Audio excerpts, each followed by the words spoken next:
After all that good news, let's call this meeting to order. Oh, I got one more thing. All right, welcome everyone. That was more fun than I've had in a long time. Yeah, I enjoyed it. Well, you got me going anyway. Sisters. No worse than what I was when I was drunk. All right, we'll call this meeting of Tucson County Board of Commissioners to order. We can start with a pledge to the flag. I pledge allegiance to the flag of the United States of America and to the republic for which it stands, one nation, under God, indivisible, with liberty and justice for all. The other thing, they broke the pilot tube too.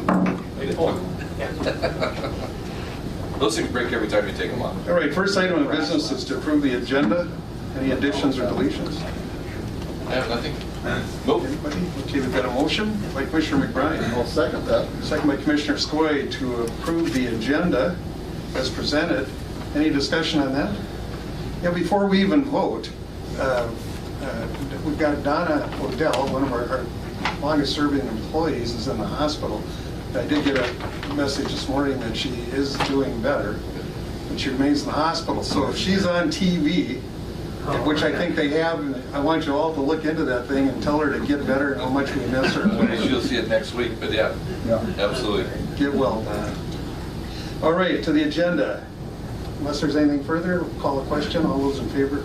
Aye. Opposed? That motion carries. Minutes from November 13th, which are included.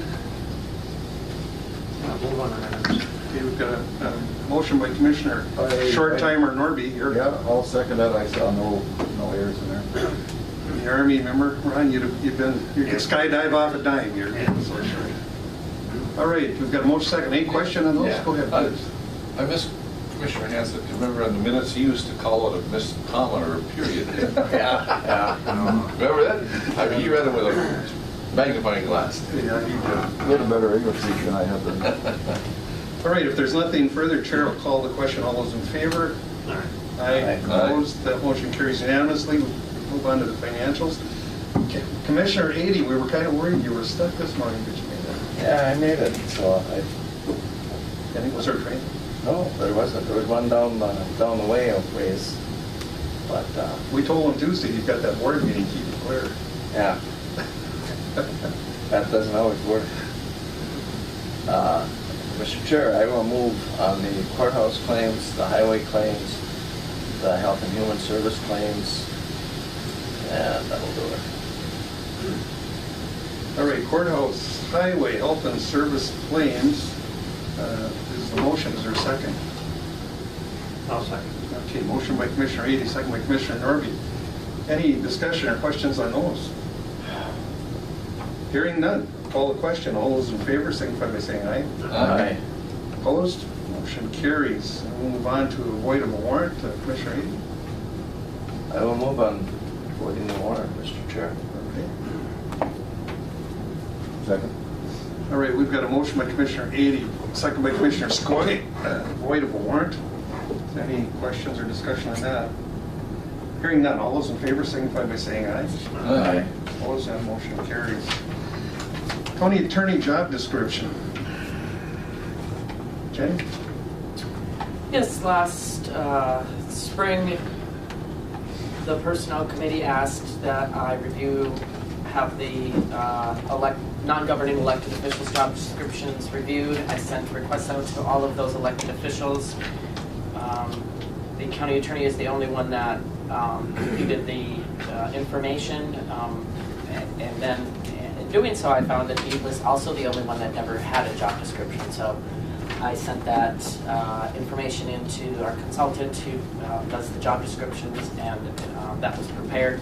All job descriptions go to board for approval, and then once they're approved, they're set.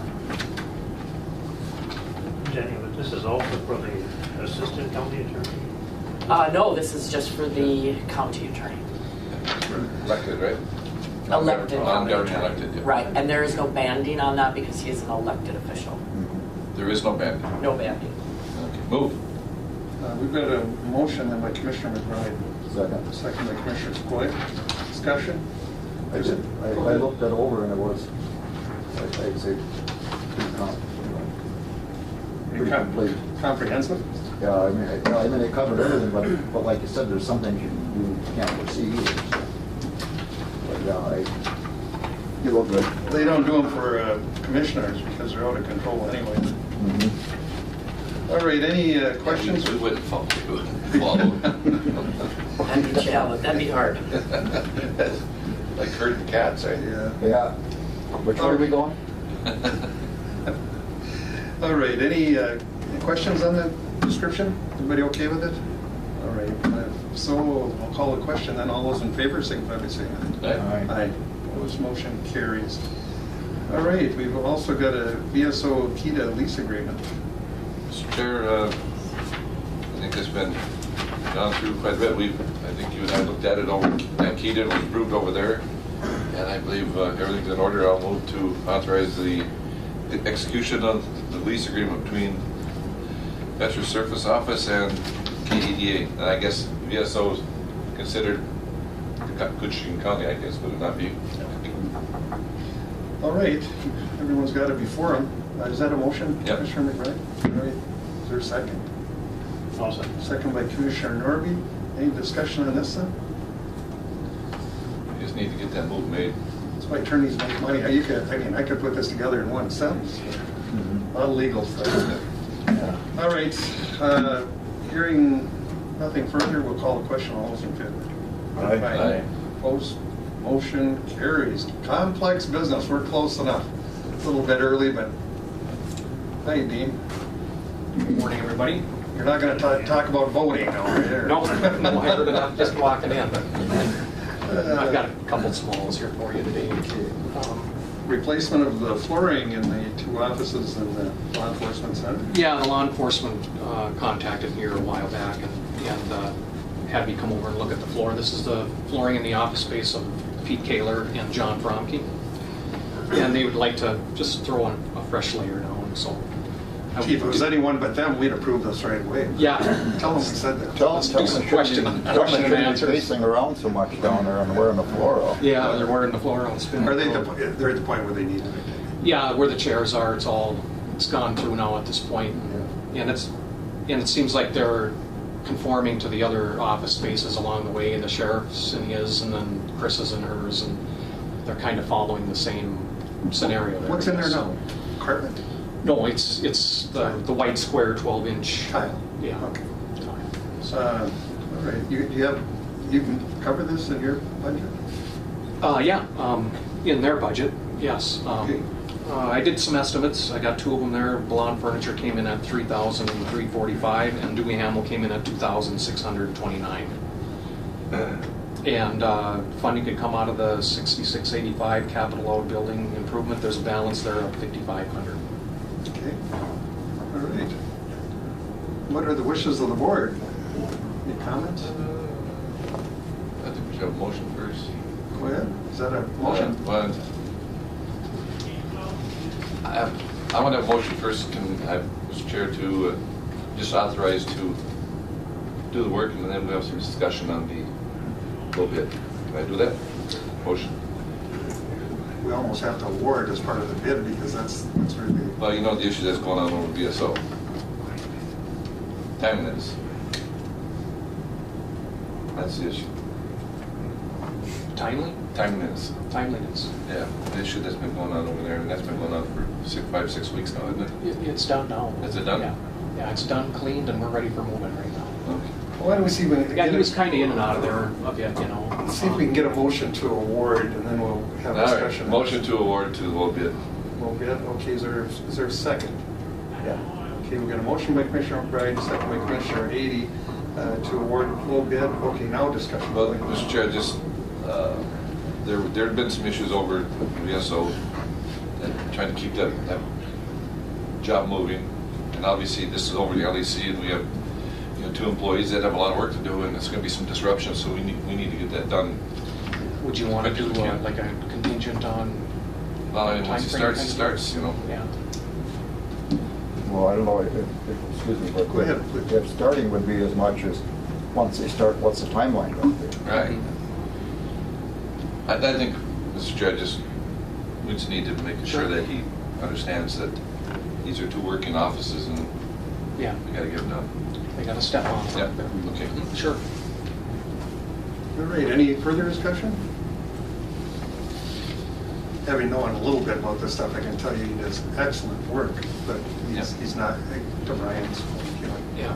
past is very, very, I think in the next one coming up, or this one here, you probably can get in there in the evenings and stuff and probably go at it a little easier. well, let's take, Whereas the other before one's a little tougher to get into.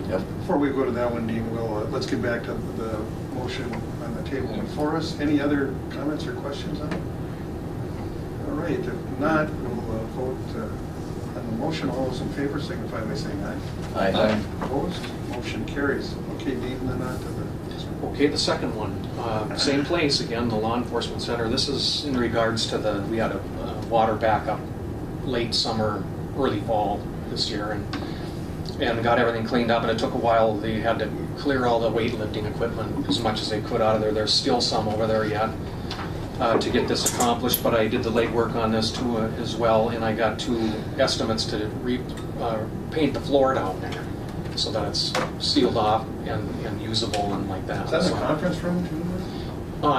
just the big initial open space, if you will, when you walk When you go in down. there, Yeah, okay. and then it's the hallway going down in front of the mechanical room where they do all their filing and stuff like that. And that flood was from just heavy rain? No, we had a sewer backup. Some inmates flushed some stuff down through the toilets and Yeah, locked I remember everything that. up, and so, Wow. and it come onto the floor there. And anyway, got it all cleaned up, and this was also covered by insurance, so we turned it into MCIT, and they paid everything off on all the expenses for it, so. Good.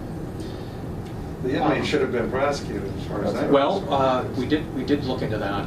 MCIT contacted, the guy contacted me and wanted to know who the person was that was involved doing that, and so I referred him to the sheriff and to Pete, and they came to the determination that they couldn't identify exactly who did it, and so therefore they couldn't go after him, so to speak.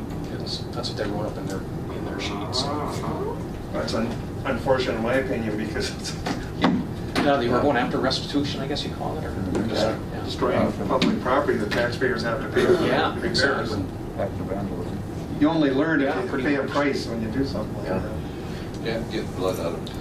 Yeah. On the estimates that I had there, I had one coming in at 4,320, and then I had one at 1,850. And so right away I talked to John, and then I called and talked to Tony, and I said, we're looking at we want a good floor down here, nothing cheap, because the guys are down there doing maneuvers and stuff, if you will, training and like that, and they're throwing stuff across the floor, and I want to make sure that this is a good floor. And he said, absolutely. He said he guarantees that it would be withstand a lot of wear and tear. And the other thing he said, with the epoxies, you would, to do a floor that size, you'd pretty near drive everybody out for a week to be able to stand the fumes and stuff. And this is a little bit easier as far as fumigation goes.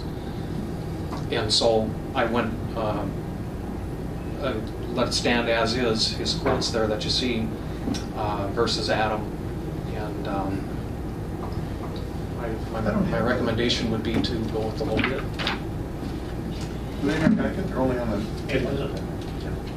I've got extras if you want, probably. Yeah, I'd like to see that. There's a substantial difference between high and low bid. Yeah. Yeah, exactly. Yeah, that's- I would move to award the low bid. We've got a motion on the floor. I'll second. Second by Commissioner Norby. Discussion. And obviously, again, Mr. Chairman, I mean, that's, the odor issue is, because that's it's gonna come up. If it's, if you try to do it's too much too at one time, powerful or too whatever. powerful, you try to do too much at one time. Here, I'll just send these both around. Go ahead, please. Dean, when you talked about insurance, is insurance covering this painting job also? Yes, Oh, exactly, yeah. Everything is over here. There's two here, Wade, one of each, and then the actual board. I'll just take a quick glance. Yeah. I was surprised to see how much difference there was. Yeah, that's a question. Yeah, I had Adam come over first, and he looked at it, and he gave me two options there. One was more expensive. And then just for the heck of it, I did go to the second one, and then it came in quite low, so. But he's I going mean, to reasonable. grind and fill cracks and all Yeah, that he's stuff. gonna too. prep the floor.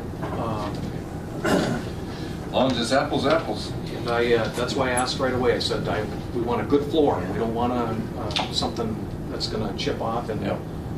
in a month's time or Have to be whatever. done. And he again said, no way. shortly. He said, this is gonna be good. He's done it before. So there must have been some wear and tear before the flood. The flood probably didn't rip the paint. It lifted it right off, Ron. Oh, it did? Yeah, it Oh, just, okay. as the water come onto the floor, it started to loosen it, and then it just puckered right off, and then it got into a mess. It was just, you know, it was just peeling up like crazy. Well, Getting back to Commissioner McBride's point, the floor prep is a huge part of that to Yeah. make sure it didn't last. I mean, just such a discrepancy in the dollars, it kind of scares you a little bit. but- Yeah, I brought it to John's attention as well, and he said, well, just make sure that we're comparing quality to quality kind of thing, so. All right, we've got the motion and second on the floor. Any further questions? or Because, I mean, we have to be sure that we don't have an issue where all of a sudden we gotta move inmates out of jail. yeah. And that would be That's what horrendous. was brought, that's what Tony said. He said, holy man, if you go to that heavy-duty epoxy, he said, it's terrible. And it's, he said everybody way upstairs would probably really like it. And he laughed. Well, there's no way to ventilate that basement. I mean, it's- Right. You know what happens when we have to house prisoners outside of the jail? They go to your house. They all stay at the commissioner's house. Yeah. All right, if there's nothing else, we'll call the question. All those in favor? Aye. Opposed, motion carries. Okay. That's it, I guess, Eddie. Yeah, that's it for me. You got off pretty You easy. take a look at that one. I will, yeah. Thank I'll you go very check it much. out. And then fix this whole thing that the state did on these elections. What was that all about anyway? You got, now, Oh, the the town. presidential election, they're going to require you, and no one had the information. They're going to require you to determine which party you're voting for. And they're only picking two, no less. How many parties are there? When I go, Oh, when I, you could be independent there. Well, you gotta mark out. They want which you- is- Which party you're. and then it becomes public, so people can see how you voted. Oh, for God's Which sakes. just goes against everything I ever grew up with in the Constitution. Well, I don't know It's if the primary election. But I don't Doesn't know if matter. there could Just the be- primary, Just- I don't know if there could be 3 or 4 Presidential. in that, but I wouldn't think so. not the presidential. Presidential Primary. only. Primaries are no different, it's still an election. Don't election. You don't, I won't Take vote it it. straight.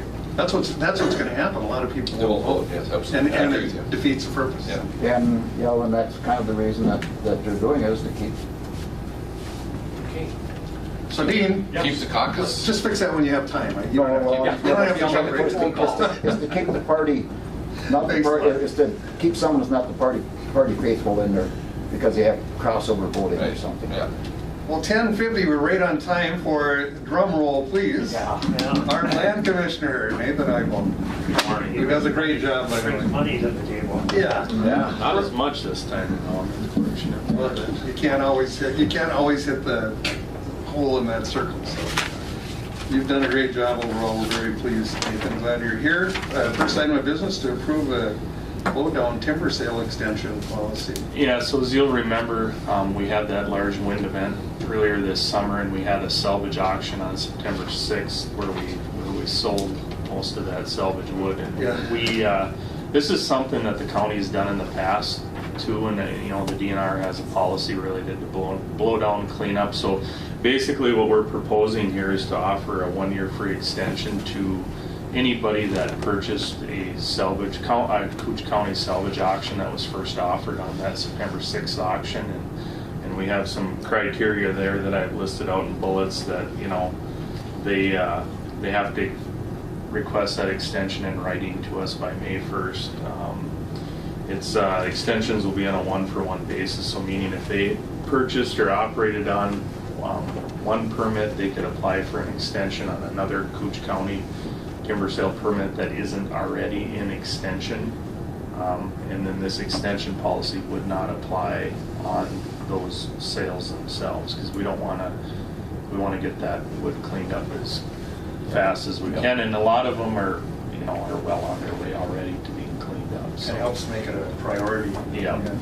Commissioner Brett? Nathan, correct me if I'm wrong, but this blow down was not a normal 3-year permit, right? No, they were 1 year. 1 year. Yep. So But we're giving them a little extra time if they needed it. we would give, what this does is people, hypothetically have to juggle their schedules around a little bit, and so what it does is it gives them a little more, would give them some more flexibility on a non-blow-down county timber sale. So if they had to change up their plans a little bit and put off cutting another sale, instead of getting penalized for that and having to pay for that, put in for that extension. So the mount salvage, there's not going to be a real loss, that's maybe a little bit, possibly degradation of some of the wood there. Well, this wouldn't be on the salvage sales themselves. It would be on a non. So if say if I went to the auction and I bought one of the salvage sales, I would then be able to qualify. You have to have a salvage sale Yeah. to qualify. Yeah. Okay. Yeah. All right. Commissioner Swett? Now I understand. Yeah, and I talked to Nathan too, and being in the business is that when you pick up another sale to clean it up, you kind of schedule things out according to weather and different things. And if you put an extension on a sale, it's, it helps a lot out, and it's business friendly. And it's only gonna be 1 year, and the sale's gonna be cleaned up and cut, and they are cutting more wood because of this, so I guess on that, I will move on Nathan's proposal. Okay, we've got a motion by Commissioner Swett. Is there a second? I'll second. All right, we've got a second by Commissioner Edy. Any further discussion? Commissioner Brett? So the salvage is still 1 year. There's no extension on the salvage itself. It's the other permits that they have they can extend possibly. They technically, they could apply for an extension under our normal extension policy on a salvage sale, but we're not gonna, I don't feel it would be wise to just offer up a free extension on those, because Okay. we want to get them out there and get them cleaned up. But the other thing I should mention too is this is pretty similar to something that the board adopted as an interim policy back in 2012 when there was another large blowdown event, so. It incentivizes. Yep. Okay. All right, any further questions or discussion? Hearing none, all those in favor signify by saying aye. Hey, Aye. Opposed, motion carries. Then we're gonna have a timber auction update. So yeah, we had our last timber auction of the year. That was held on November 14th at Rainy River Community College. We sold just over 27,000 cords of wood for a total sale value of $589,000. Prices were down a little bit. Actually, our aspen, that's kind of the benchmark is the aspen. That's kind of the species that we have the most volume of. We actually had higher prices at our blowdown salvage sale went higher than our normal auction. And I think, maybe a few of the factors, I don't know, is, the blowdown, obviously a lot of that wood was summer and fall operable, and as we're going into the winter, maybe folks have a lot of sales on the books, I don't know. And I think just the long winter that we had last year, winter lasted so long, and we had a pretty decent summer as far as operability until we got to fall, and then we got a pretty wet period. I think a lot of the mills are, they have, adequate inventory from what I'm hearing, and I think, that's partially the reasons why we're seeing that drop in price. I think, the other counties are seeing that as well, the ones that I've spoken to, so I've kind of been talking about we might see a drop off in stumpage a little bit, and I think we're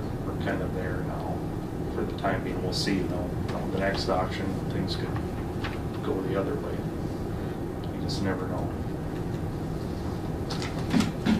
Things should be firming up, at least in my area. Wayne said his area down there's got more snow than us. MnDOT put out a notice just yesterday, I believe, that they are putting on their 10%.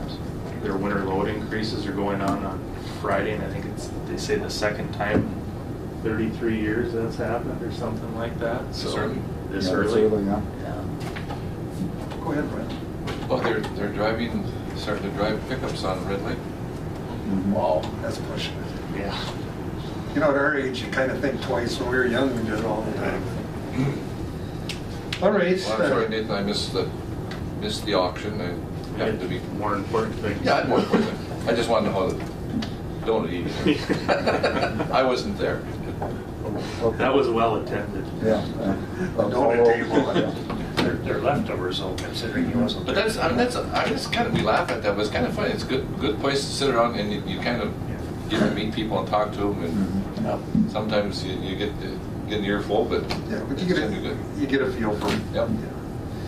Although there is kind of a rumor in the industry that wood prices are gonna start falling.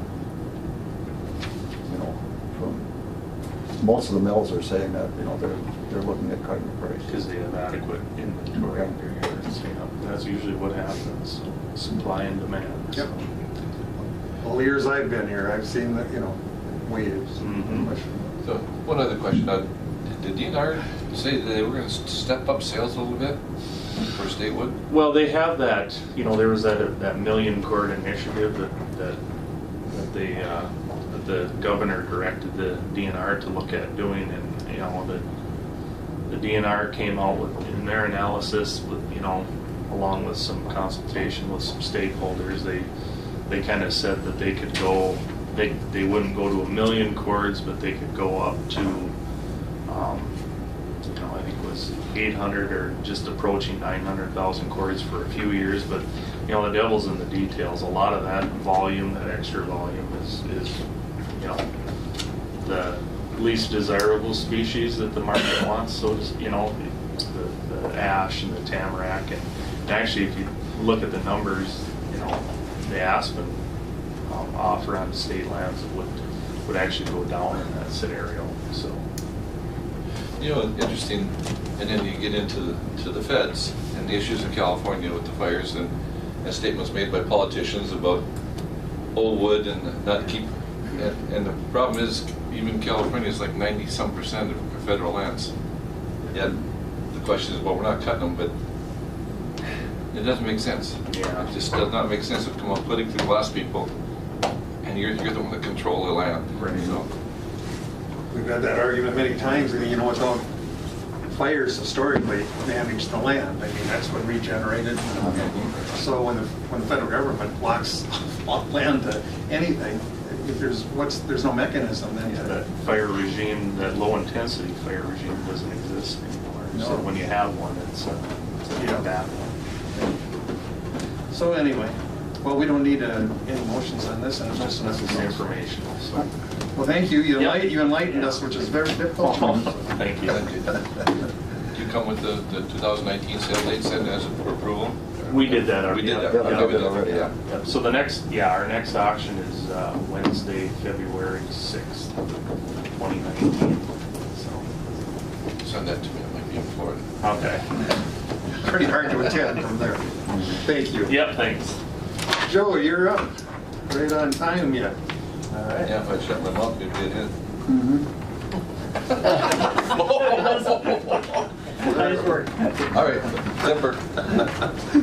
We're gonna have some infighting here, Joe, but just bear with us. Okay, we're looking to approve a resolution establishing CHA 103 as a natural preservation route, and Joe has done an unbelievable amount of work on this.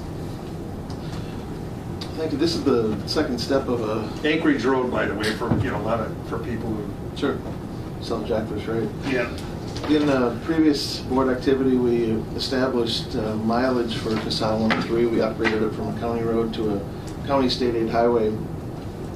An additional step is related to having the road designated as a natural preservation route in the type 1 category. State of Minnesota has rules in 8820 that talk about the procedure that has to be followed. There was some information in the RBA. There's a couple of things that the state looks for. In order to designate a county state aid highway as a natural preservation route, the MnDOT commissioner must receive a county board resolution from the county having jurisdiction of the road. That would be us. It goes on to state that the county board shall submit a formal request to the MnDOT commissioner of transportation in the form of a resolution along with a natural preservation road proposal. We have previously submitted the proposal to MnDOT for their review and approval.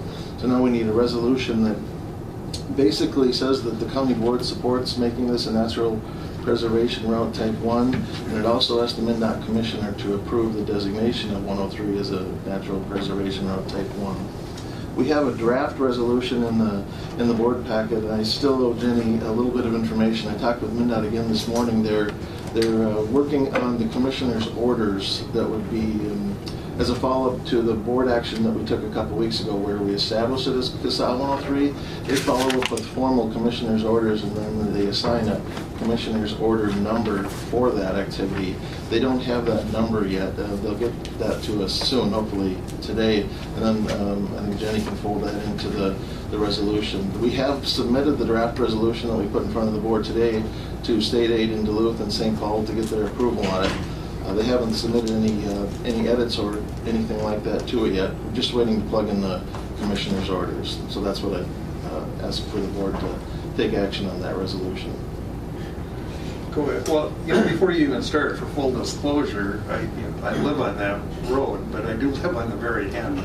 So the road does not really affect me because I am the first driveway. But having said that, we've been involved in the meetings, et cetera, that Joe has had to hold, we had to get support of the homeowners, et cetera. Going to the preservation road standard, it is for area, the last place I can remember using it was on Gold Shores, is that correct? Correct. And what that does, so it makes it modifies some of the restrictions that Joe would otherwise have to impose, and the cost that comes with that. So, and then on the other side for the homeowners, it's not as destructive a path that tries to, preserve the nature corridor, et cetera. So Right. real good things about it. But, back when we did Gold Shores, in those days you could get it pretty easily. It has changed completely. And I can't tell you the work that Joe had to go through to get this for us, and it's in everyone's best interest, I think. I think it is a good deal. It allows the road to fit the terrain better. Otherwise, we'd normally have to design at least a 40-mile-an-hour road or higher when possible. This allows us the flexibility down to 30. One of my neighbors told me if I'd have been a better politician, we'd have got this road done 20 years ago. Well, right, and I think it will help bring down the cost. There should be less rock blasting. It should better fit the terrain. Hopefully that's a winner. And the road is at the end of its useful life, and to use county dollars to rebuild this, almost, yeah, I am too. It's almost lost. Now with that, I'm going to you, Commissioner. I was just, you had kind of answered my question, but I was going to clarify that really the driving force is to keep it at 30 miles an hour, which in the end result is a lot less disruptive to homeowners and just a better deal for everybody. That's right. We had a couple of public meetings, and they were well attended, and I would say the vast majority of the folks that came were project supporters. Sometimes the folks that come are project opponents. These were supporters that came. And although at the time I don't think that the folks that live on 103 maybe knew the details about a natural preservation route, they certainly knew they wanted to get that as close to 30 miles an hour as they can. They wanted the road to fit the terrain. They didn't want us to come in and do a lot of blasting and realign the road. So they really pushed hard for the 30 miles an hour, and hopefully with this step we'll get it. It seemed like this is exactly what they were asking for, they just didn't know what to call it. That's right. That's right. I think you're exactly right. I think it was a good step. MnDOT State Aid came up from Duluth and they drove it, so they had a sort of a first-hand feeling of the road instead of just looking at pictures and aerial photos and stuff. They drove it, so I think that was helpful also. Joe, would that change the engineering that you've done so far? Or have you kind of been engineering at that preservation route? We tried to develop plans and profiles and sections where, with the approach that where we could get 40 we would, and where we couldn't get 40 we would aim for 30. And we submitted those 40% complete plans to MnDOT, and MnDOT gave us a favorable review, really even allowing us to further relax. Basically, don't provide 40 where you don't have to. Try to provide 30 wherever you can was the general guidance. And so there are places where the alignment allows 40 without any real severe changes to the alignment, and so we think that makes sense. But where it's more restrictive terrain, then we can go to 30. We assume that the road will be posted 30, but we'll have to work that out with MnDOT. But they did give us flexibility, and that was the direction we were aiming with the plans that we submitted. And we submitted the preliminary set of plans with the natural preservation route proposal to kind of underscore the fact that the 30 mile an hour makes sense when you look at the plans as well, and it better fits the terrain. Go ahead, Kevin.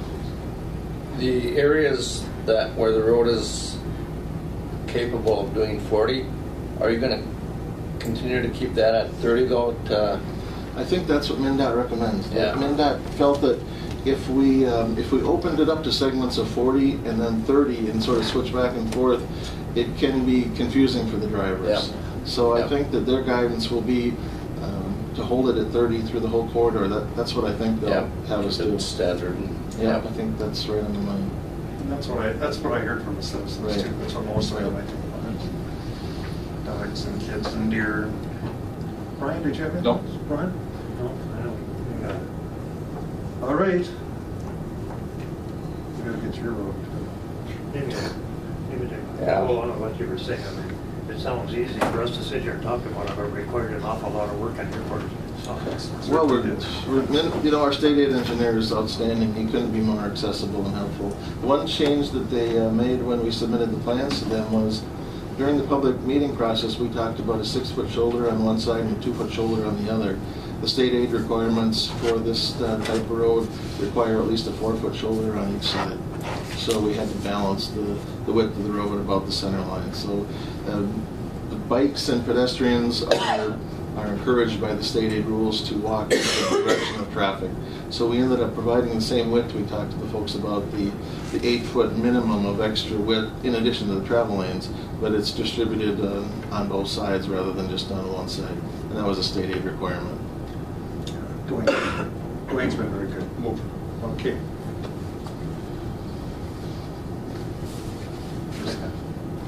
McBride and Norby, discussion.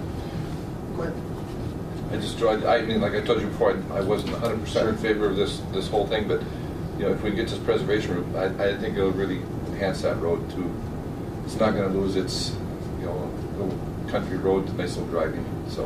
Right, very You good. know, we didn't want to have it all blasted out in 40 mile an hour speed zone around there. No, for sure. I think that the folks along the corridor Yeah. certainly agree. And there were no viable alternatives to even repave it.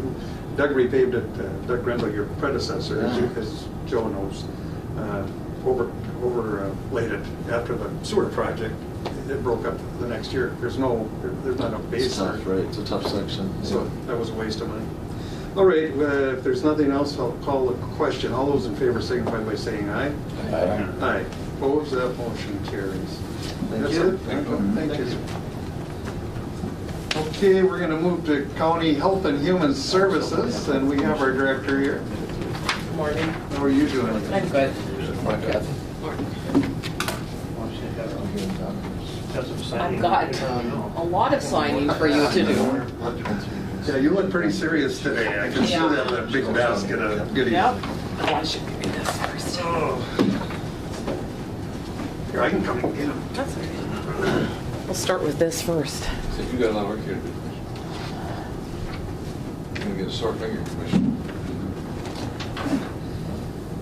Well, we're going to start with approving a void of a warrant if the board desires, so let's do that one first. Move to approve. Okay, we've got a motion by Commissioner Norby, Second. second by Commissioner Skoye to approve the warrant void. Any questions, discussion? If not, Chair will call the question. All those in favor? Aye. Opposed, motion carries. Renewal of the AEOA, aggregate meals purchase of service agreement. Do you want to go through each of these Well, individually? the or there's ones only- we can do all in one, I'd like to do it Okay. that way if we could. There's only one here that actually has a change in a dollar amount. All of the other ones are exactly the same and just the date has changed. The number 13, Okay. the main contract for Northland Counseling has been $190,000 and we have changed that to $194,500. They did request They requested a $9,000 increase and we gave them a $4,500. And we did discuss that as part of our budget review with you guys too. So that is the only one that has any changes at all on it. All of the rest of them are just renewals, so the only thing that's changed is the dates. So why don't we pull 13 and act on the rest of the board? I'll move. All right, we've got a motion by Commissioner Ady. Is there a second? Second by Commissioner Skoye. Is there any questions on this? Any of them? There's a lot of them. It seems like we don't get a whole lot of change. Good job by everybody keep these contracts the same and. Yeah, they really do stay the same. Okay, so this will be to approve then items 2 through 18 minus 13, which we'll act on separately. Any further questions? There's two more on the. Oh, on the back. Yeah, there's 20. 20. Take that 20 then. I didn't turn my page yet. All right, we'll call the question. All those in favor? Aye. Opposed? Motion carries. Then back to 13. Mr. Chair, I move on number 13 of the renewal of North Carolina Counseling with that monetary change. I think it was like $4,000. $4,500. $4,500. Move on that. I'll second that, Mr. Chair. Okay, motion by Commissioner McBride, second by Commissioner Ady. As presented. All right, and we did have that discussion, so. Any further questions on that? Hearing none, all those in favor? Aye. Opposed? Motion carries unanimously. That it? Yeah, that's it for me. Oh, that was easy. Yeah, it's just a lot of signing there. Yeah, I think looking at the RDA, yep. I think we missed the burials and the Oh. foster care on the agenda. Is there a burial on there? No. Yes. There's two burials. If you look at the actual RDA that Oh, okay. Health and Human Services did, it looks like we're missing section B and, which is I don't have it. there's two burials. It's not on your agenda. It's actually on the RDA, which should be, which Yeah. is actually E1-20. Okay, well, let's move to those. Sorry about that. That's all right. I'll move on the burials, Mr. Chair. We've got a motion by Commissioner Eden, Second. second by Commissioner Skoye. Any discussion on those?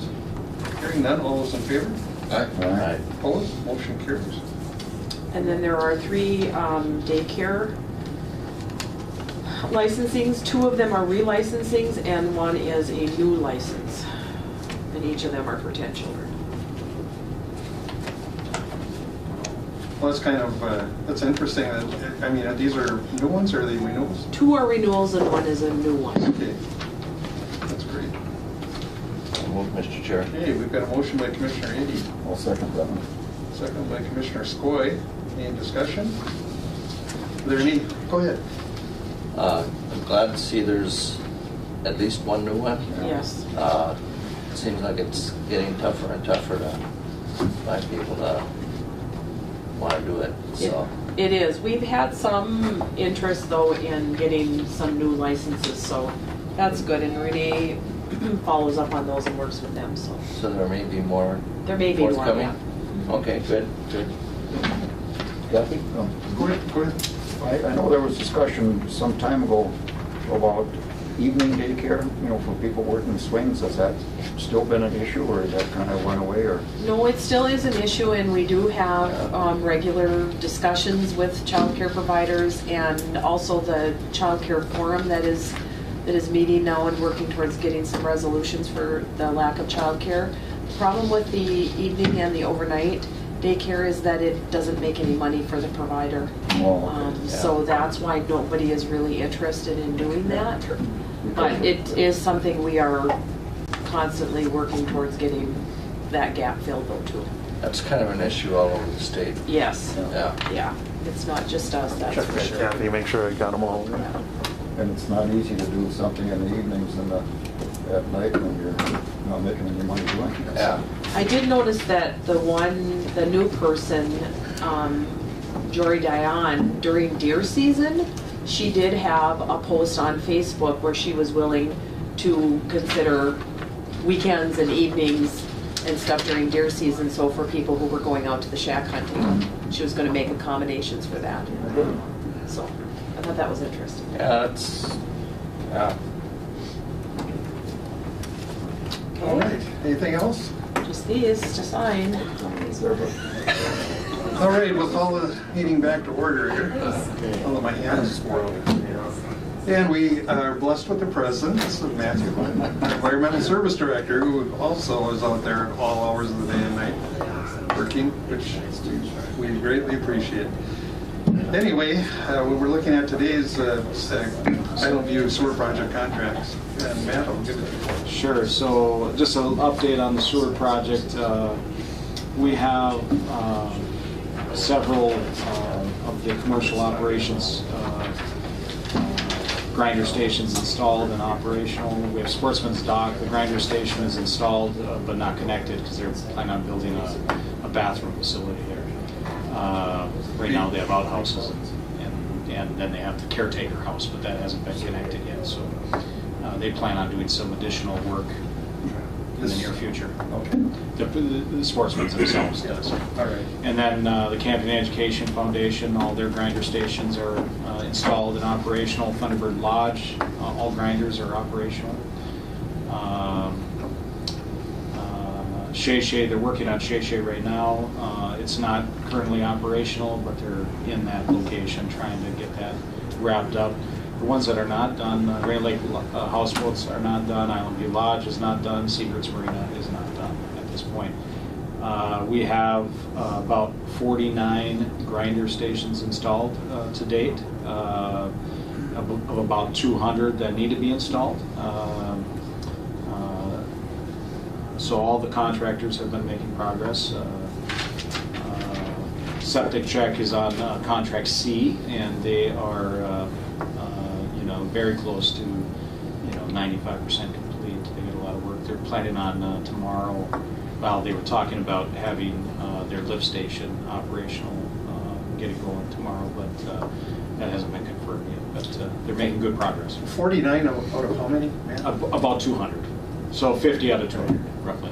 I mean, that may sound like that's slower than it should be, but the fact is so much of this has been putting the main infrastructure in. That's correct. Let's So, get into that. yeah, that's right. So there's a tremendous, most of the main line is all in, much of the lateral lines are in, and so now they're working on the actual installations of the grinder stations at individual properties to make connections to, the private owners' sewer lines, so getting the grinder stations is kind of the final step. Of course, then restoration after that, but right now getting those grinder stations installed is a big deal because many of these people want their sewer replaced right now instead of waiting till next year. So any that we get online this fall, even if the restoration is not done, I think most of the people are pretty appreciative of. Go ahead, But Brian. once they're essentially installed, they're operational, it's just a question of to the homeowner to get from the house to the grinder station. So as part of the project, the existing sewer line that the private owner has will be connected to the grinder station by the contractor. It will? That's correct. So, as long as the grinder station is located fairly close to their existing septic tank and that's where their line is running, there are different circumstances where we're working through trying to resolve how those connections are made depending on the location of the grinder station and changes of location of the grinder station based on, if you want to put a grinder station, the septic tank is right next to the house. The contractor and the homeowner don't want you to blast right next to the house to damage the house, so they move that grinder station away. And so there's discussion about making those connections. But generally speaking, the contractor makes those connections for the homeowner to the grinder station. It's definitely one of the most difficult wastewater projects in Minnesota. I mean, it's been a real challenge, and Matt's been with her every step of the way, which I appreciate. And to the homeowners, I mean, getting back to Commissioner McBride's question, restoration, we still have a lot of that to do. I know that's what they're concerned about, like things are installed and hooked up. So, but as you can see, weather is closed in on us. So Yeah, that will continue next spring. Yeah, we've had a really tough fall with all the rain and then the cold that came on real quick, and so it makes it challenging. But we're working on that. There's a lot of restoration left to be done, and we'll continue to work and try to get that complete as soon as we can. But it'll go on, just like you said, into 2019. Commissioner Norby. Matt, when you say grinder stations are operational, does that really mean they're online at that time? That's correct. I mean, it means that, I mean, providing everything else in town, of course. yeah, so some of the installations of these grinder stations, some of them might not be on, maybe it's a summer cabin. And so they might have installed the grinder station and not made the connection. Maybe they have an outhouse and they don't have plumbing yet, and they're still working on that. So there's a variety of different installations out there, but the ones that are connected to full-time residences, if their grinder station went in, their sewer connection is made and their grinder station is operational because they have to be able to flush the toilet. So. And I have a lot of friends, or used to be friends anyway, that packed up and left for the winter. They couldn't feel it. So, and the people have been patient. There's Yeah. a lot of coordination amongst the homeowners and the contractor, and a lot of moving parts. But the homeowners have been patient with the work that the contractors are doing, and it's a big disruption in their properties for sure. And their lives, actually. that's correct. I mean, they have to coordinate. Some of them like to be there when the construction's going on, and it's hard for the contractor to coordinate exactly when they're going to be making connections in different locations because the property, the work on the property next door might have taken 3 days when they planned 1 day on that location, and so there's a lot of coordination and jockeying for people. So, but we appreciate the people's patience through the process. Farmrock Village was extremely difficult, but as it turns out, so every area has its difficulties. Yeah, and so they've been great. So, all right. So the first RBA is the Island View Sewer Project pay request number 10 for contract A. This is for Wagner Construction. The total amount due less 5% retainage to contract A for work period ending October 31st is $513,319.71. And as it's shown in the attached application, I got a letter from the engineer stating that everything was in order, so I would recommend payment. Wish of the board.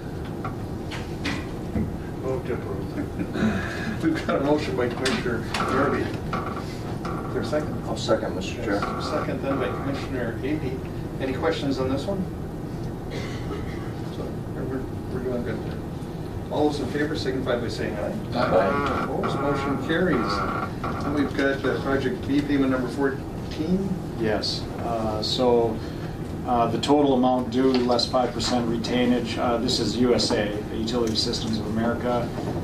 This is also for work period ending October 31st, and that amount is $342,048.58 or 56 cents. I'm sorry.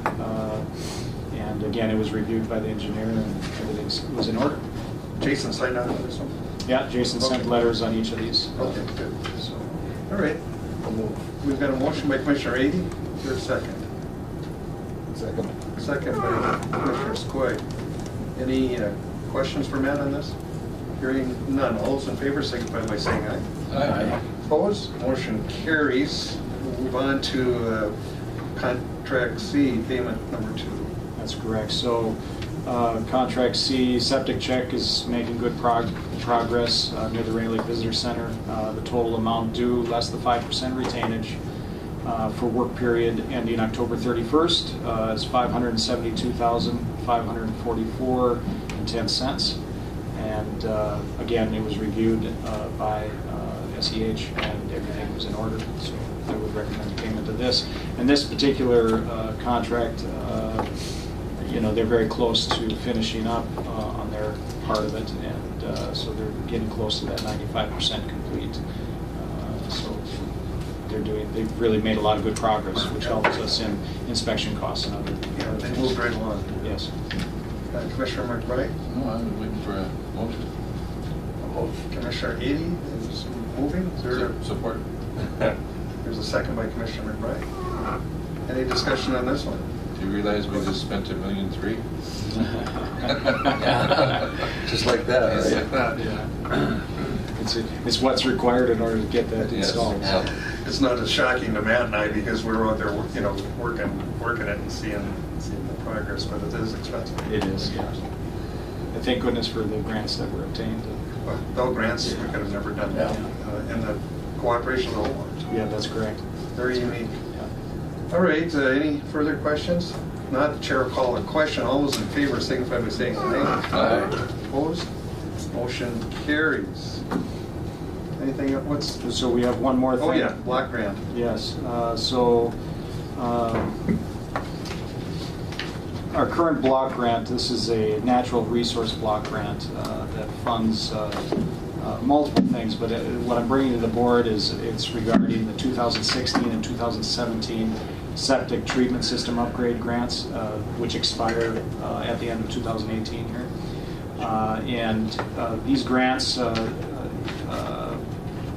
they're used to upgrade failing systems for qualified applicants because of health reasons and just the transition of the new position. These dollars were not used in the period that they were allocated for. And so I I contacted Bowser to see if they would, if we could receive a one-year extension for use of the grants.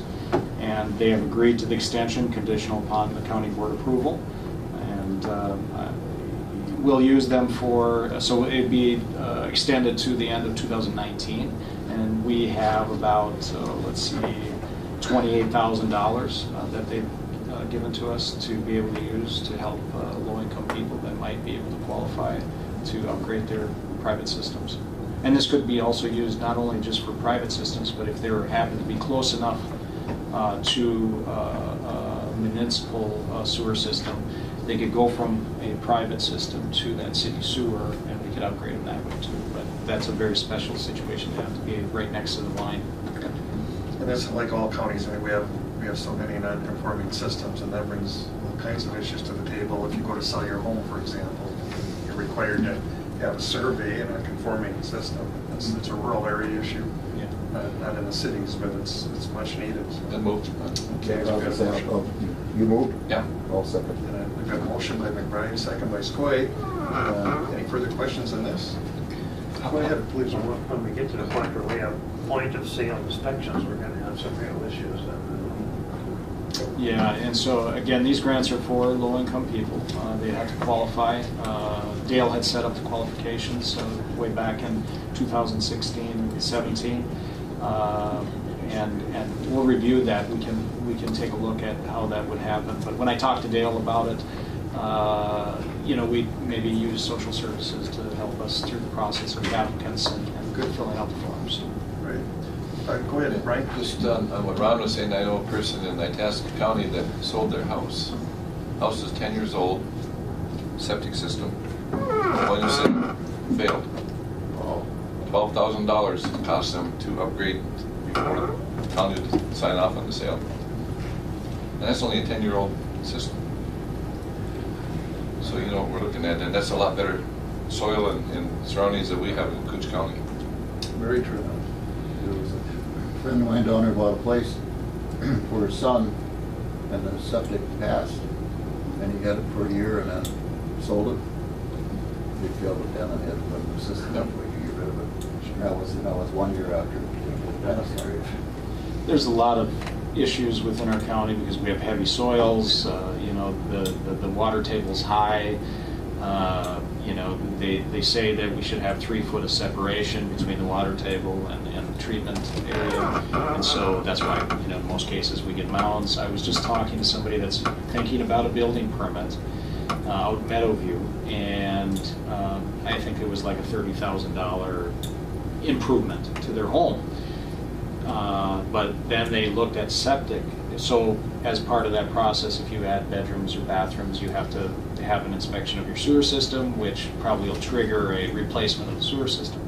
In that particular case, he said he contacted someone for an estimate, and he got a rough estimate of $25,000 to replace that sewer system. He said, oh my goodness, that's so expensive. I'm not sure if that's the right choice for me. So I think I'm going to delay my improvement on my home because I don't want to spend that much money at this point. And so he may do it in the future, but he was concerned about that cost. And so it's a fact of life. We're going to have sewer systems that are compliant, but it's hard to swallow a $25,000 bill. All right. All right, Anything else? You done with us? we'll get a vote then. You're both up. All those in favor? Aye. Opposed? Motion carries. Thanks, man. Thank you. We'll say nice things about you. Thanks a lot, guys. Okay, Rainy River Community College Nursing Program update. Come on up, folks. We've got other chairs there too. I want to get everybody up here.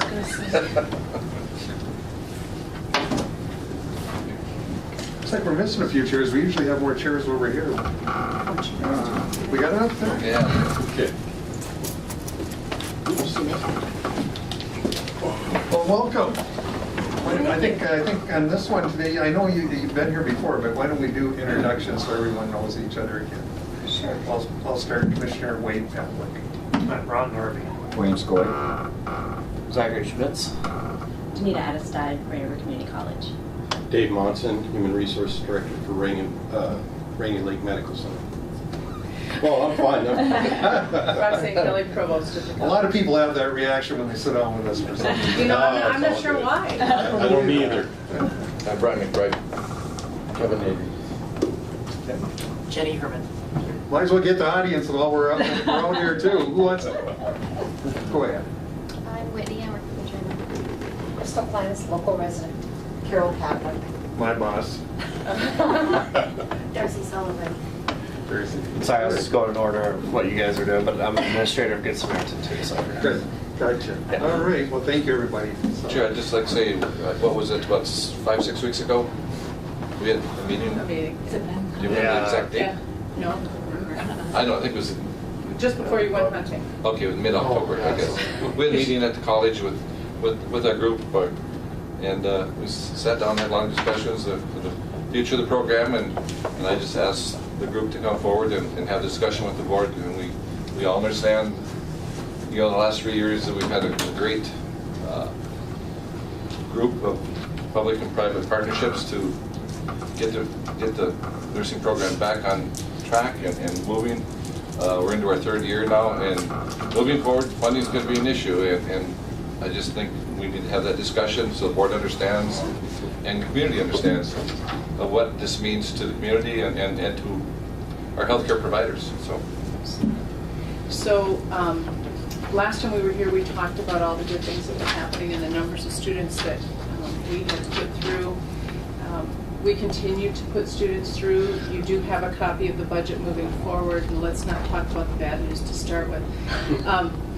Brian said, wouldn't I like to have that 1.3 million that you all just spent? And I'm only going to talk about just a tiny portion of that, spread over 3 years, not all in one payment, unless you'd like to make a great big payment.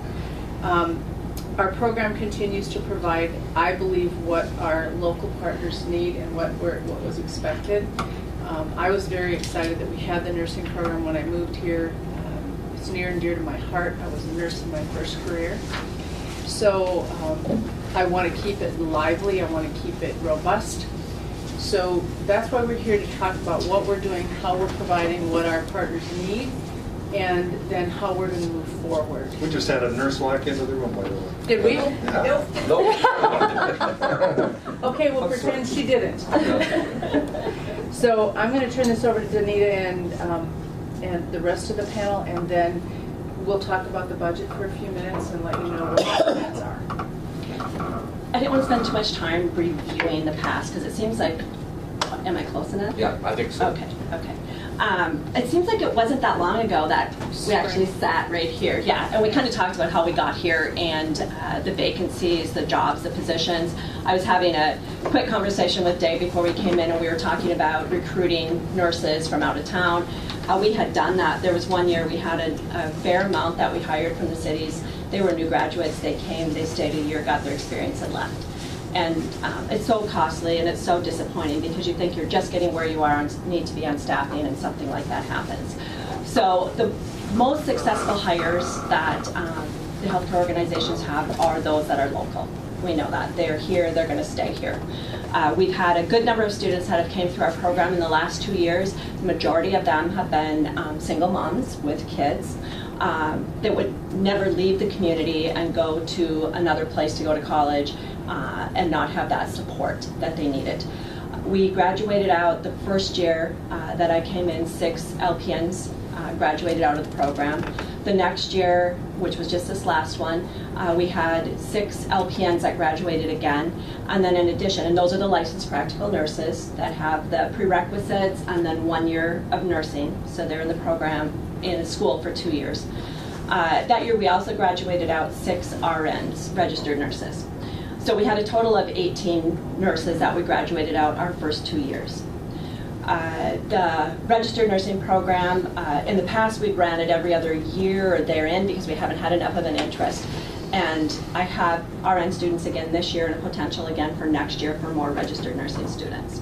So of the 18 that we graduated out, approximately 14 of them have stayed in our community, some relocated due to significant others, but those have stayed in our community and for the most part have continued to work even while they were advancing their education.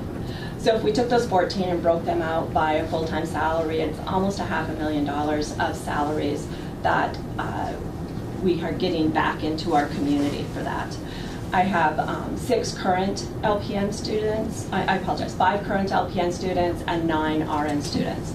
So with those 14 coming out, we're looking at again another $500,000 of salaries, wages that are going back into our community.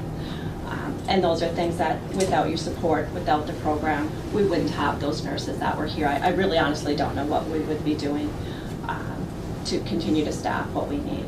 So even though despite that, that sounds like some really good numbers, we have 14 nurses more coming out, what you're going to hear from my colleagues is that there continues to be an issue. They continue to have difficulties. Even though my students are continuing to work, maybe they're not working quite full-time, etc., we still have need. So if you guys want to talk about yeah, for the short time when I moved here, 1st of October was my first day here, and even the short time that I've been here, I truly can kind of feel how important this nursing program is to not only Good Sam, but... Where'd you come from? I came from, well, work-wise, I came from Estes Park, Colorado. I'm originally from Staples, next to Brainerd there, just so... But I've been kind of doing interim work this last year all over, starting, well, July of 17, I did my administrator in training with Good Samaritan down in Kansas City. And this past year just doing interim work all over, and now this is finally a permanent spot. But I can definitely see how important the nursing program is here. You know, we get a lot of our LPNs and, you know, CNAs from them. And you know, pretty easy equation with how things operate there at Good Sam and for the community as a whole too. You know, as Good Sam being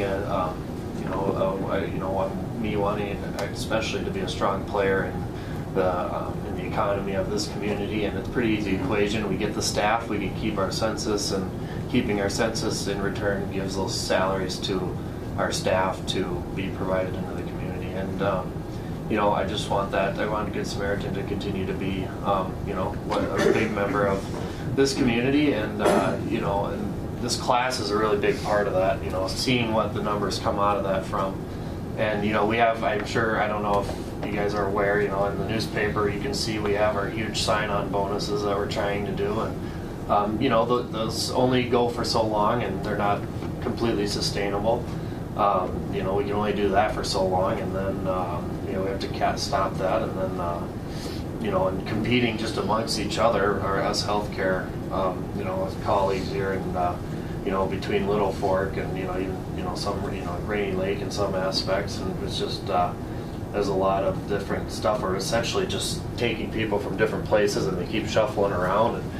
And this class, I think, provides a way to get new people from other industries or from other places to get into the healthcare field and not have to sit and compete against each other for all these providers. So, or for these clinicians, and I think, yeah. So that's essentially the class has been pretty big for us, and it'd be great to see that continue. So, do you still have needs? Yeah. Openings?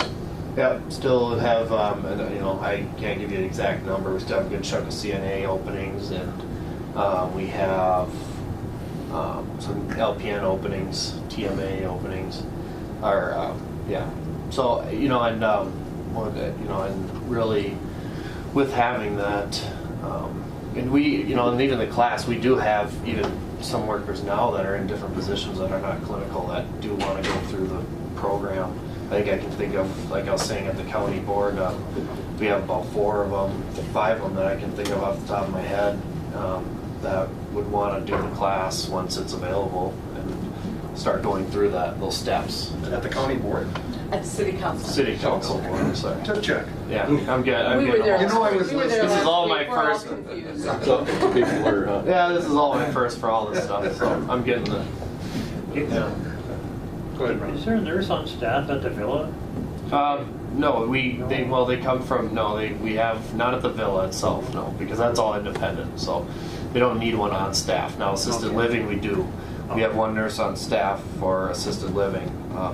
And the villa and assisted living with the low staff, because they're more independent residents, so it's not the spot where it's really critical. What's critical is our skill facility. Sure.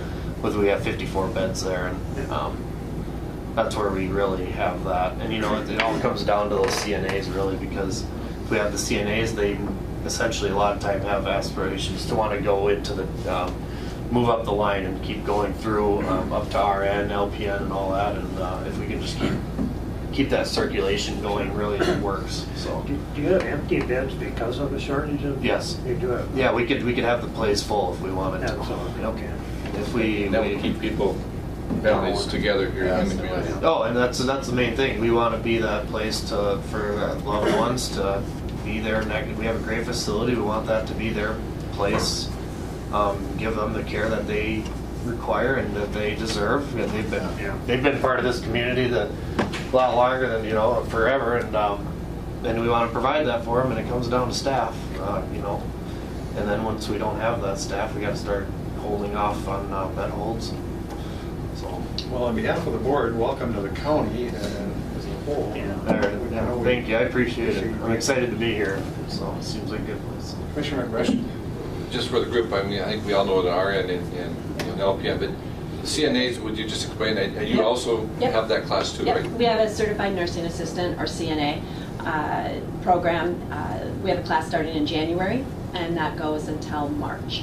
And then one thing that we've done this year is we've created a trained medication aid, or a TMA class, and that will continue where that drops off. And if those people who've gone through their CNA or are currently CNAs in the community want to come back and take the additional 48 hours class, we are training them to be able to pass medications. And that really is a direct response to the need that the care centers have, because they can use those TMAs to pass medication, which frees up their LPNs to do some other treatments and different things. And then also so those TMAs can work as nursing assistants and provide care in addition to that. So it's got a double role that's helping to meet their needs. Anyone else? Go ahead. Thank you. We're not picking on you. No, you're not. That's fine too. One of the things I wanted to say to the board here is, in addition to what's been commented also, Rainy Lake Medical Center has had our struggles as well.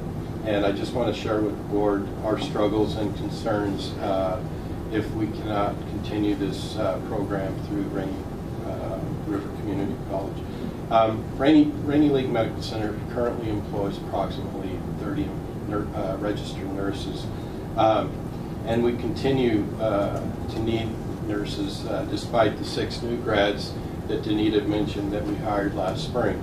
One of the our current needs right now is we're looking for a full-time nurse supervisor, 3 full-time certified nurses, in addition to a .75 FTE nurse for the hospital.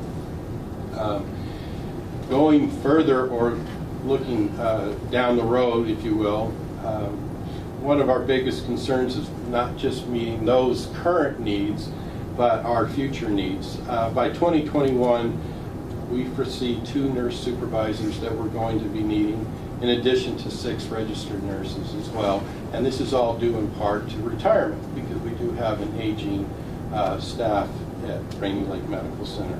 You're sitting with an aging board. Yeah, I'm not throwing stones. I'm part of that aging. recruit. He's looking at us. Yeah.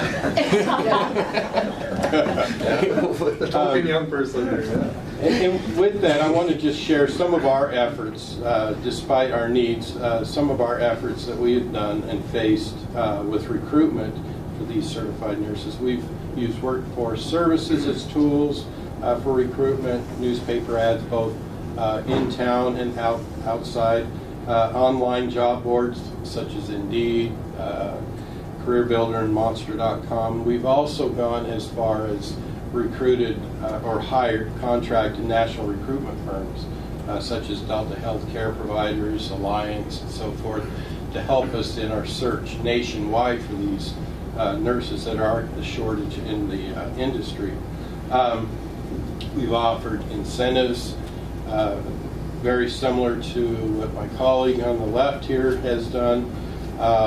We've even gone out and went to the Minnesota Nursing Board and got a list of names of new graduates in the state of Minnesota. Sent 3,500 of these flyers out to addresses of those new graduates, and we've got 0 response. So if this doesn't spark the need why we need to continue Rainy River Community College nursing program, I don't know what will. It's a huge problem. I've been a part of, as well as Danita, we've been part of the Northeast Regional Healthcare Workforce Summit. It's made up of a lot of healthcare organizations working in partnership with DEED, which is the Department of Employment and Economic Development, trying to figure out some ways to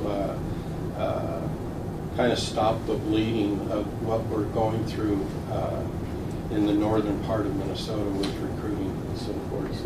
So, Is it easier to find physician's assistants and nurse practitioners than it is RNs? Well, I hate to say it, but it almost seems so.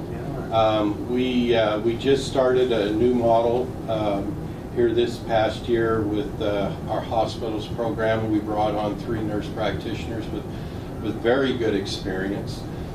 They are not local, they're from outside, but with the community patient care that we're seeking for our community, it's been huge.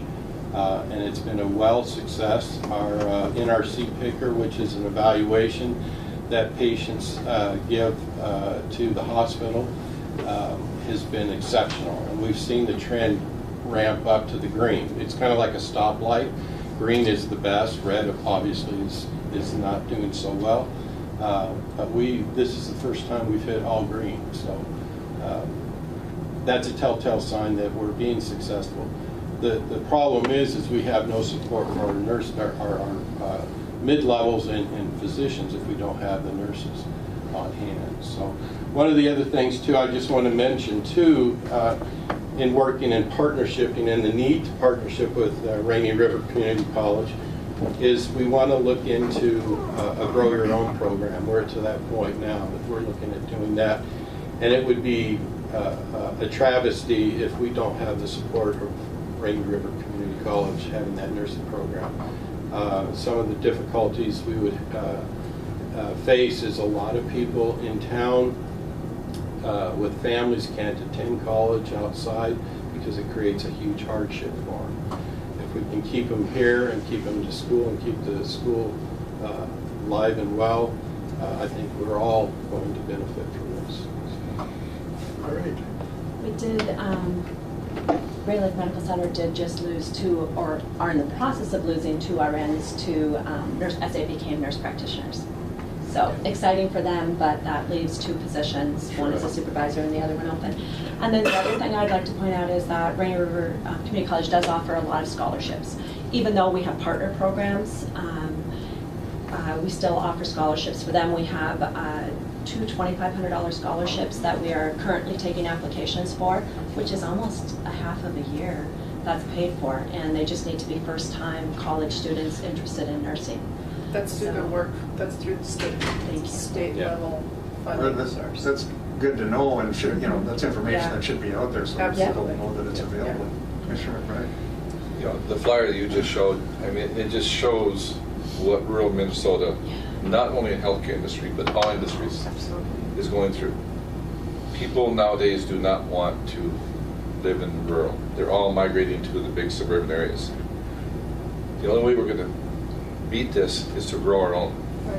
That's right. And we need Rainier Community College to do that.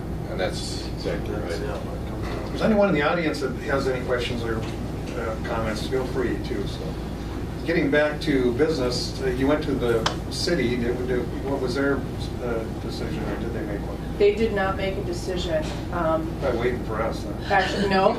Actually, they're waiting for the letter that Danita and I just crafted over the last couple of days. A letter of request for funding will be coming to all of our partners that have been, including some that haven't been our partners before. For instance, Good Sam was a partner in the first year, but not in the subsequent years. And we have not tapped Little Fork, but we will this time. So there will be a letter of request coming. You've all probably seen the budget. It was in your packet, I believe, and it's pretty bleak. I'm usually more of an optimist, and I don't like bringing bad news. Brian's used to me bringing bad news to him all the time.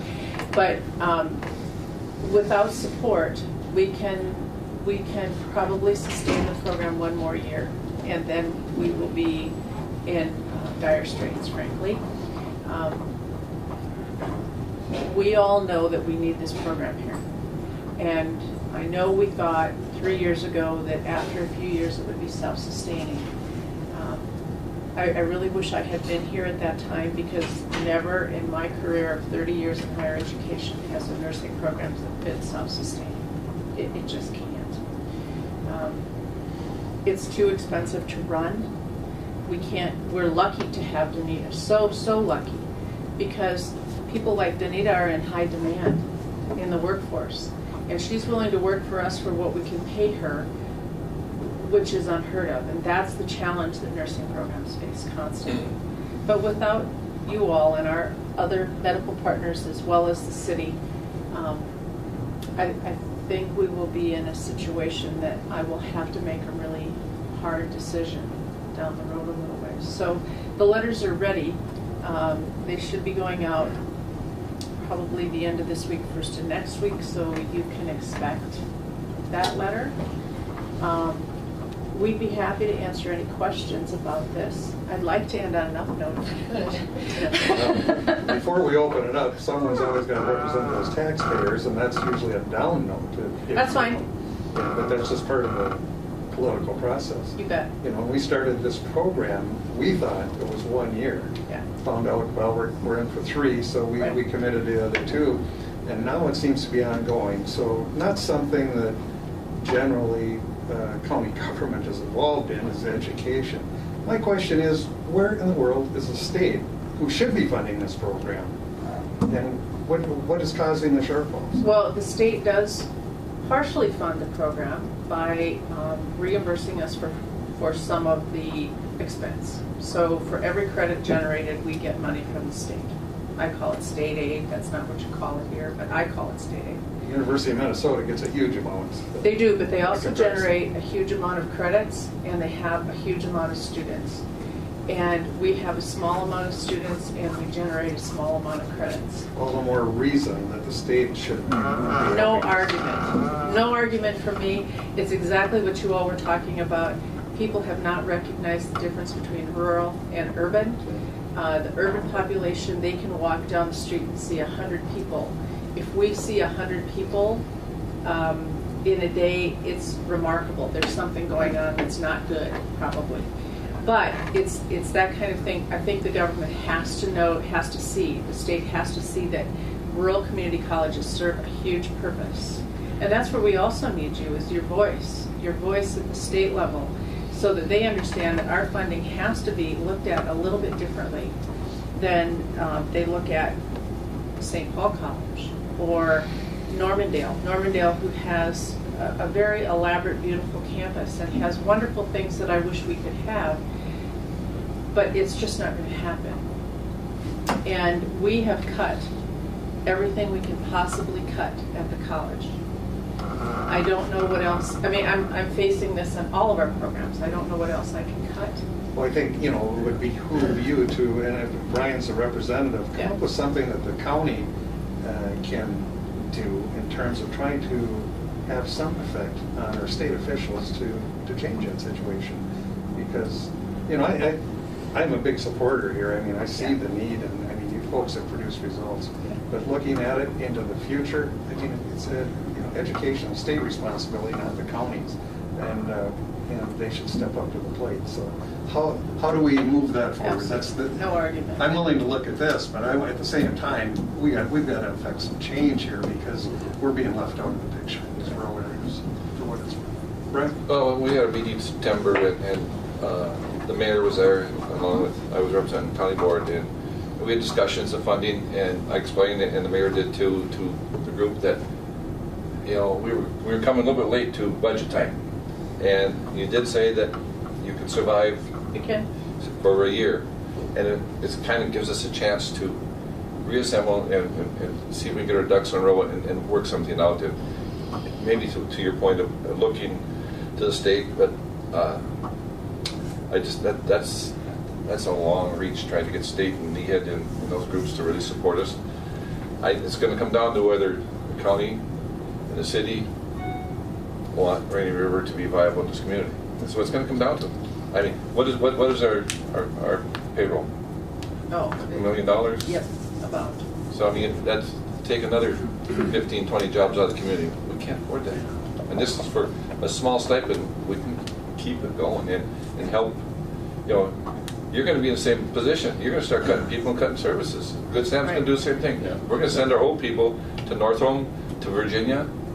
There are people with needs in their families, and I know it's a tough pill to swallow, but sometimes the government has to step up. So that's my speech. I appreciate that. Yeah. So, but I mean, when I hear step up, I'm still thinking states. I understand that, but they did agree, Rain River, that they probably can get through till the fall of 19. Yeah. If you look on the budget, that's what it shows. It's the fall of 19. We could get through that year. Fiscal year of 20, we'd be okay. As far as the county and the city, I believe we need to get to those groups by midsummer to start discussing what we can do. Absolutely, I agree. Commissioner But the small deficit, I read it a couple of days ago. Yeah. The small deficit, is that for 19? That will be for fiscal year 20, so starting in July of 19. If we continue with no funding from any of our partners, we will have one more year, but we will still be at a deficit. That's if our enrollment stays the same, if the state aid stays the same, if everything stays the same, including our payments, our shared payments to the other colleges. If all of that remains the same, we would only be over budget by about $1,000 for that year. But the next year, we would be over budget by $88,000. Why the big jump?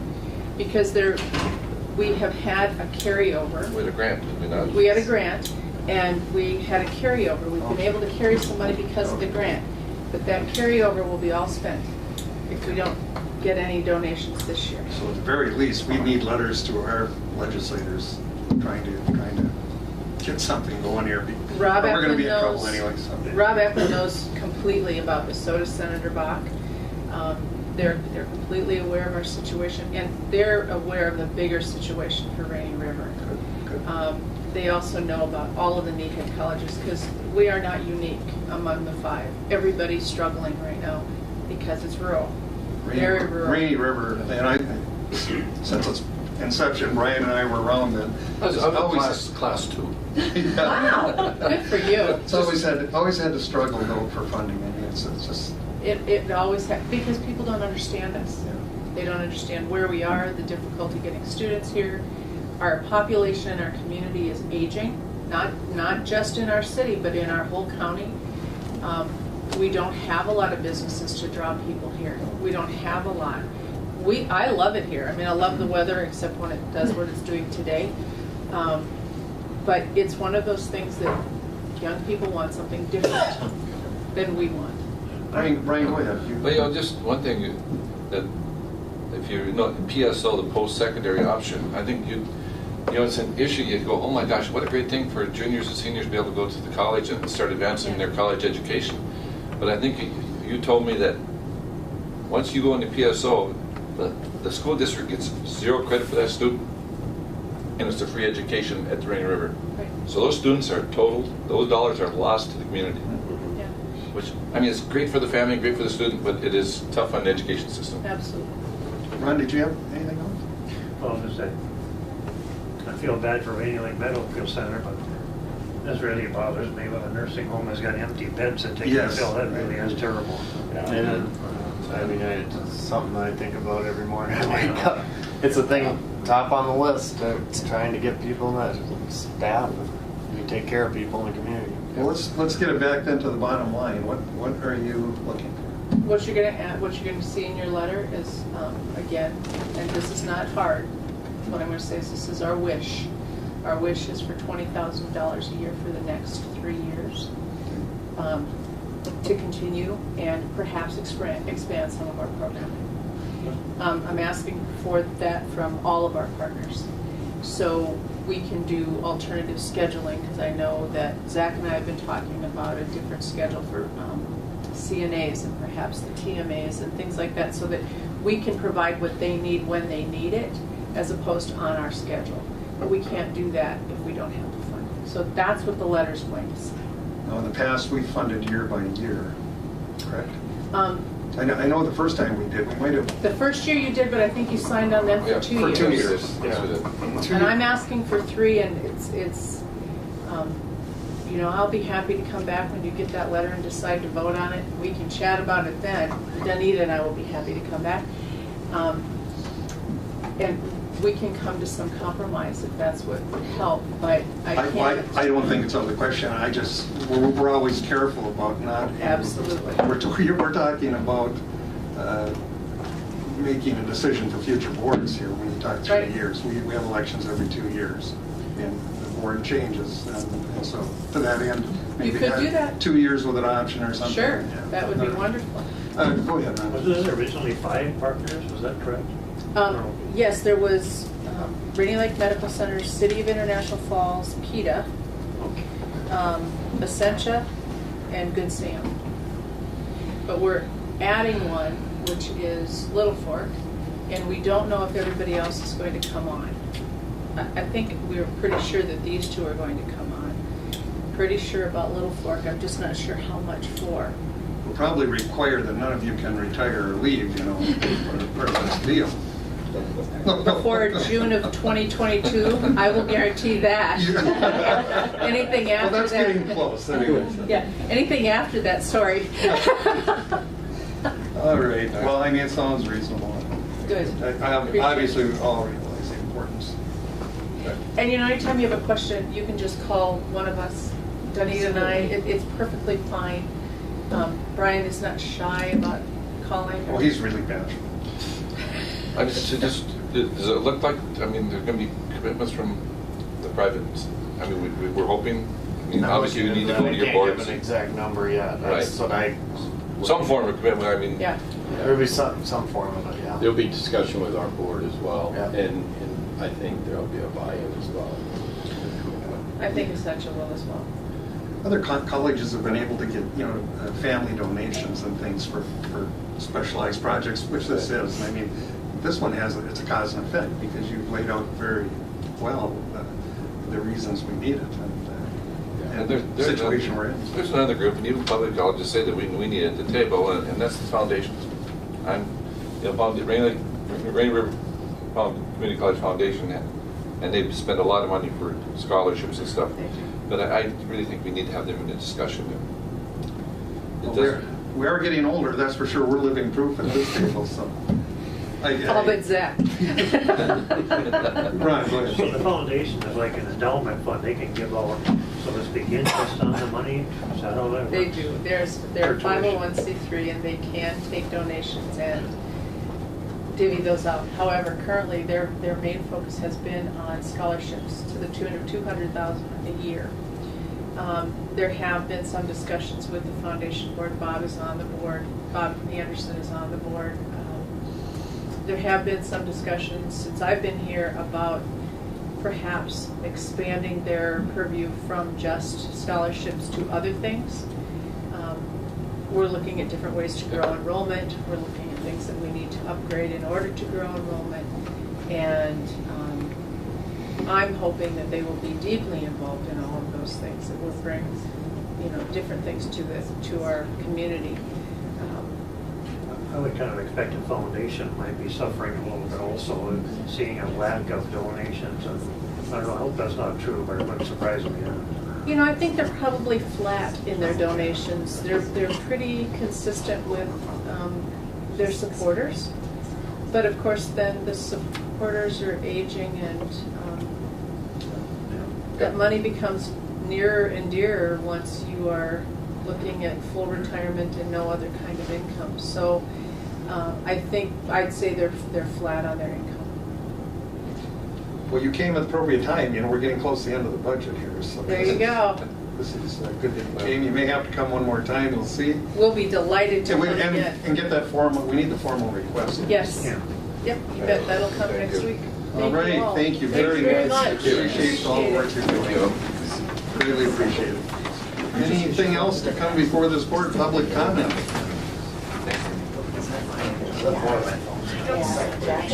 All right, hearing none, let the record show there was no public comment. I need a motion to adjourn. By Commissioner McBride, is there a second? Commissioner Skoye. No discussion, all those in favor? Aye.